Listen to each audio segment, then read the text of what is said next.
បំរាំដាច់ខាតចាប់ពីថ្ងៃនេះតទៅអាជ្ញាធរហាមដាច់ខាតចំពោះការថតរូបឈុតបុរាណមុខប្រាសាទអង្គរវត្តប្រសិទ្ធបើខុសទម្រង់ក្បួនខ្នាតរបស់ខ្មែរខណៈអាជ្ញាធរជាតិអប្សរាដាក់កំហិតថាចាប់ពីថ្ងៃទី13កក្កដាតទៅចំពោះសម្លៀកបំពាក់បុរាណដែលកែច្នៃខុសពីបែបផែនក្បួនខ្នាតរបស់ខ្មែរគ្មានក្បួនខ្នាតត្រឹមត្រូវឬខុសប្រជាពីទម្រង់ដើមគឺមិនអនុញ្ញាតឲ្យចូលទស្សនាអង្គរបានទៀតនោះទេចំណែកសម្លៀកបំពាក់ដែលប្រើប្រាស់កំណាត់មកពីថៃគឺត្រូវបញ្ឈប់ឲ្យបានដាច់ខាតត្រឹមខែមករាឆ្នាំ2027ខាងមុខនេះ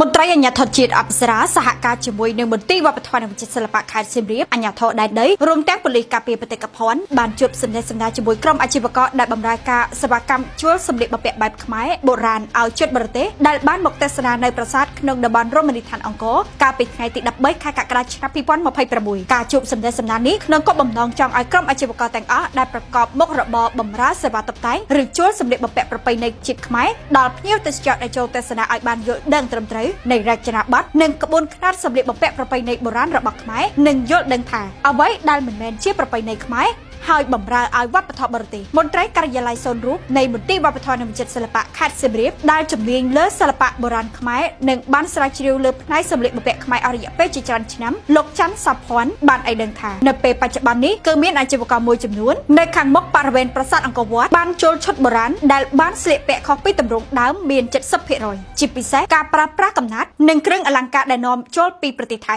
សកម្មភាពនេះគឺប្រឆាំងពីអត្តសញ្ញាណជាតិនិងវប្បធម៌របស់ខ្មែរទាំងស្រុងដោយជាការបម្រើឲ្យវប្បធម៌បរទេសការបញ្យល់ថាការស្លៀកសម្លៀកបំពាក់បុរាណខ្មែរគឺត្រូវតែប្រើកំណាត់និងគ្រឿងអលង្ការដែលជារបស់ខ្មែរហើយក៏មិនត្រូវកែច្នៃឈុតណាមួយឲ្យខុសពីក្បួនខ្នាតខ្មែរនោះដែរការប្រើគ្រឿងអលង្ការនិងកំណាត់ទៀតសោតក៏មិនត្រឹមត្រូវតាមឋានៈរបស់មនុស្សខ្មែរក្នុងសម័យបុរាណនោះដែរការស្លៀកពាក់និងការតុបតែងខ្លួនរបស់ខ្មែរបុរាណទៀតសោតដែលមានទម្រង់ច្បាស់លាស់ទៅតាមឋានៈយុស័ក្តិរាប់ចាប់ពីព្រះមហាក្សត្រដល់រាជសាមញ្ញឧទាហរណ៍ដូចជាសម្លៀកបំពាក់ហូលដែលធ្វើពីសូត្រសម្រាប់ព្រះមហាក្សត្រម្ចាស់ស្ត្រីកំណាត់ល្បើកនិងល្បាតជាប់ជើងសម្រាប់ឋានៈសេដ្ឋីកហបតីនិងកំណាត់ដែលត្បាញពីកប្បាសសម្រាប់មនុស្សសាមញ្ញទូទៅជាដើមលោកច័ន្ទសាភ័ណ្ឌលើកទឹកចិត្តឲ្យអាជីវករទាំងអស់ត្រូវតែកែប្រែបន្តិចម្ដង